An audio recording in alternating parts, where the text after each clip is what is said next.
Um, Hi, si Johnny to. Ako si Johnny. And last week, we talked about, nag-usap tayo tungkol sa mga evil Ouija boards from thrift stores and good books from thrift stores too.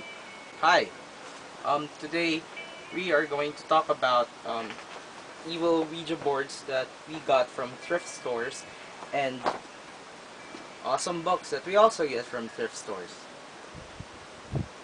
So parang yung topic naman natin ngayon,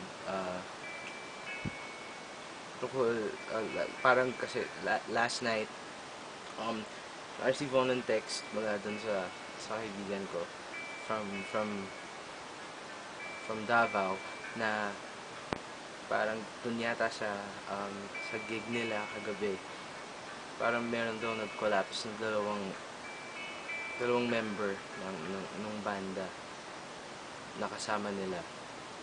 Tapos nag-seizures daw. Tapos, ayun. So, parang naisip ko, nag-connect yun sa, ano, dun sa nangyari sa ate ko, sa Alabang. So, ang tanong natin this week ay, okay. Meron ba talagang zombie invasion sa Philippines na lumalabas? Or whatever.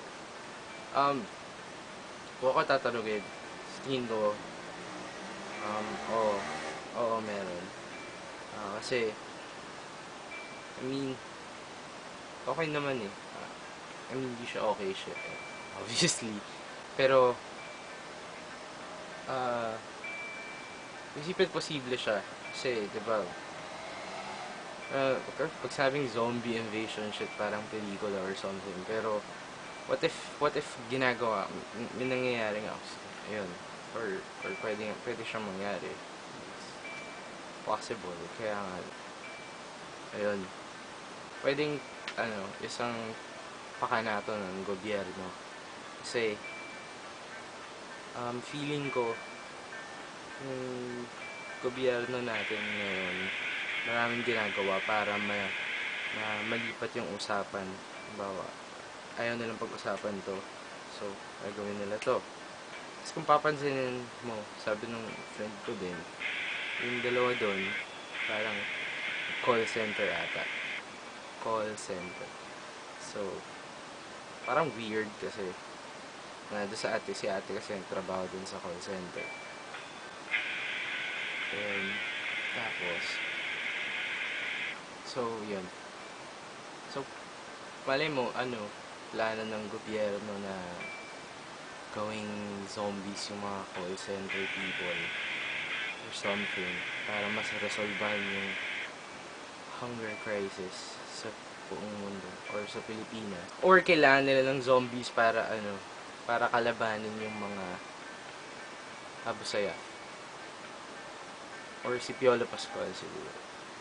So parang parang malaking shit lang to ng gobyerno. Parang ganun. Kulang tayo sa bigas. So ang ginawa nila, naglabas sila ng whatever virus or whatever weird shit na ganun. So isipin mo yung mga banda na bawa, example, Sandwich.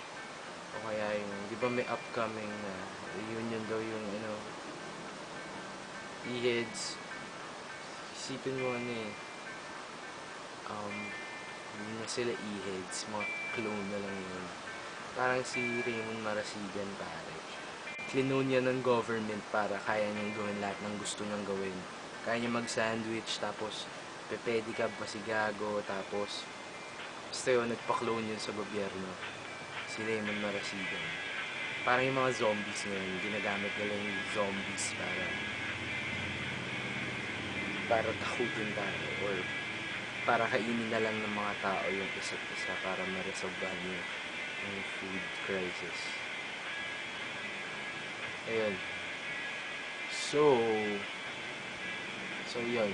Yun yung isip ko tungkol sa zombies. Anyway, update namin kayo kasi parang mamata punta pa ako kila Ate Barbs. Tapos pag-usapan namin na nangyayari kasama sila Kuya Ben, sila Kuya Romero. So, okay. Yes.